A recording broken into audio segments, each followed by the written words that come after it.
Diep greets everyone once again.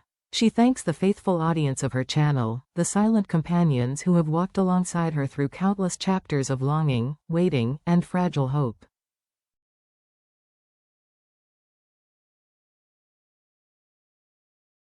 But this time, her voice trembles slightly as she shares the truth.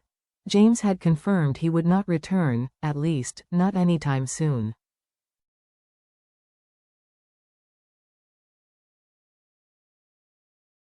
He didn't say goodbye, nor did he offer a clear reason. He simply faded into silence.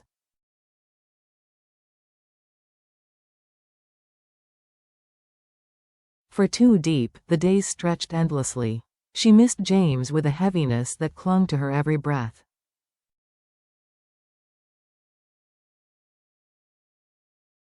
She clung to her phone, waiting for his message. None came. Each empty day whispered possibilities she did not dare name. Had something happened to him? Was there an accident? Or was the truth far more painful, that he had chosen not to come back at all?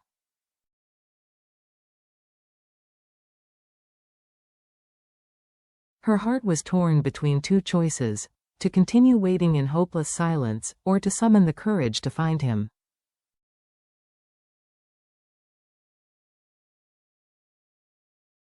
James abroad. A life built on sacrifice. James had been away from Vietnam for several long months, managing the overseas branch of his company.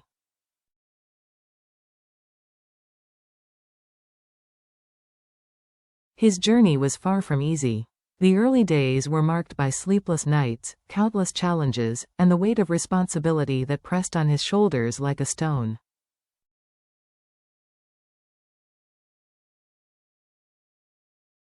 Yet slowly, painstakingly, things began to fall into place. The production lines were stable.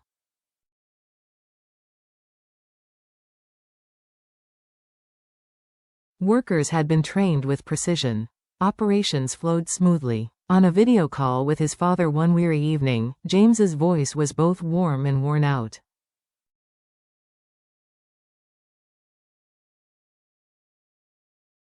"Dad," he said softly, "the team is in sync now. The machines are running fine. I've completed the training for every stage.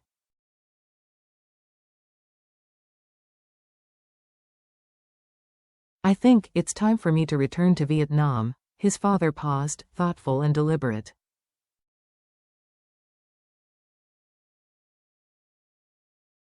"Perhaps stay just a few more days, son," he replied. "Make sure everything is truly settled.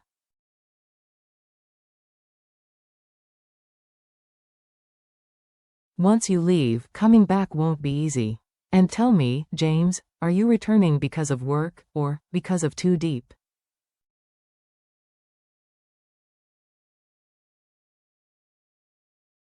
James smiled faintly but said nothing. He didn't need to. His silence was an answer of its own.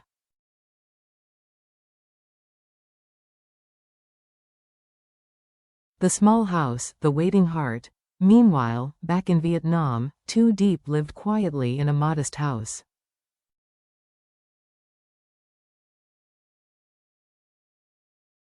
The walls echoed with gentle warmth, the scent of home-cooked meals, and the simple joys of everyday life.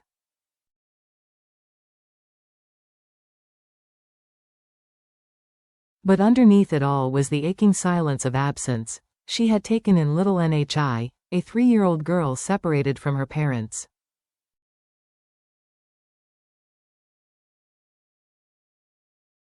While the local authorities searched for the child's family, Diep raised her as though she were her own.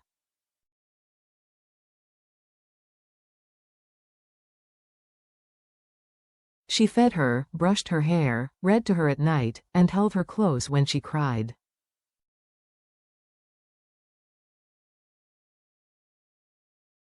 Yet no matter how full her days were, a piece of her heart remained hollow, missing James.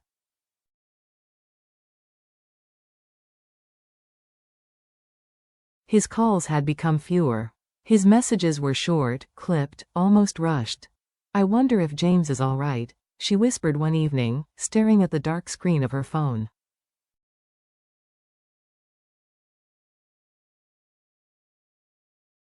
He hasn't called in days, only with little NHI did she allow herself to speak her longing.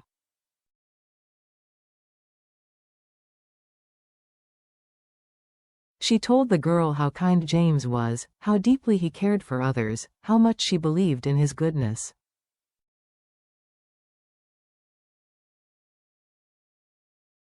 It was as though speaking to the child was a way of speaking to her own fragile hope.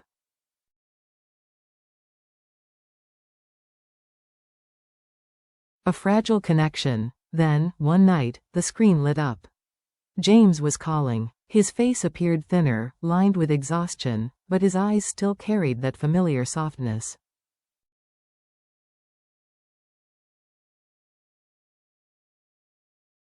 They laughed as he teased her about the strawberry-shaped cake she was making for Nee's birthday.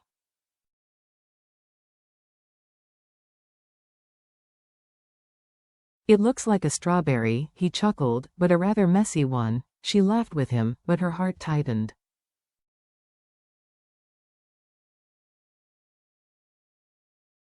For a moment, everything felt as it once was, joyful, alive, close.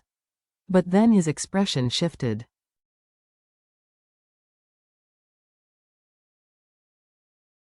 Too deep, he began quietly. I might have to stay here much longer than expected.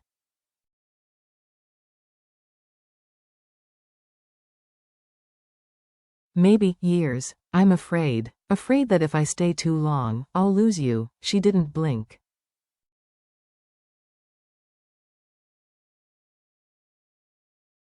Her voice was steady, resolute. Don't worry. I'll wait for you, no matter how long it takes.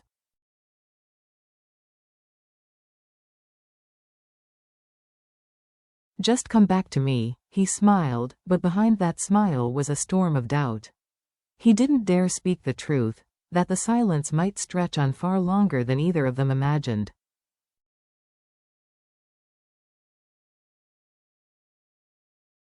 Silence, and a question that changed everything. The following days were once again filled with silence.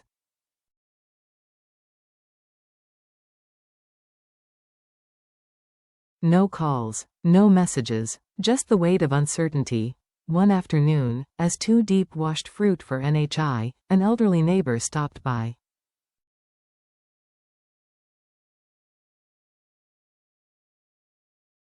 Seeing the distant look in Too Deep's eyes, she asked gently, "If James cannot come back, have you ever thought about going to him instead?"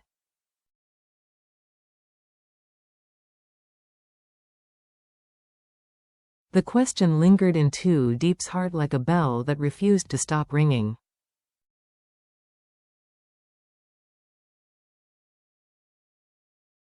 That night, unable to sleep, she walked through the quiet house. Her hands brushed over the books James had once sent for NHI, the toys he had chosen with such care.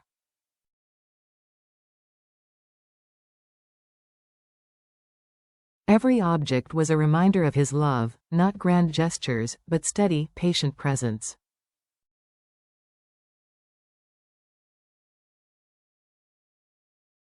She thought, if James could leave his home, his comfort, his roots, to build a future for them, then why couldn't she do the same for him?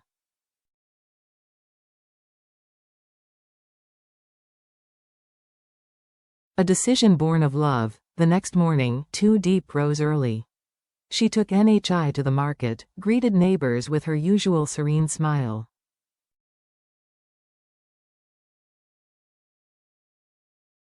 But inside, something had shifted. A quiet strength had bloomed in her chest. Later that day, she sat before her laptop.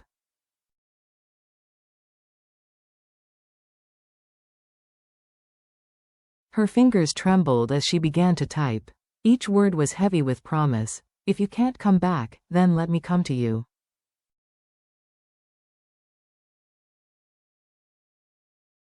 I've waited, I've hoped, and now, I am ready to go wherever you are, as long as it means we'll be together.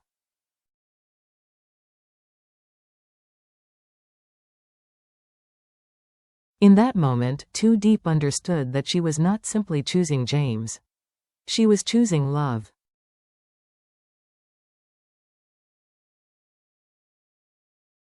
The kind of love that demands sacrifice. The kind that requires courage. The kind that dares to cross oceans and defy uncertainty.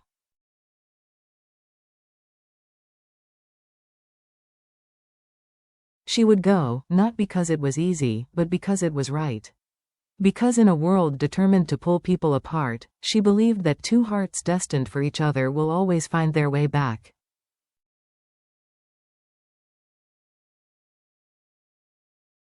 Even if one has to leave everything behind to do it.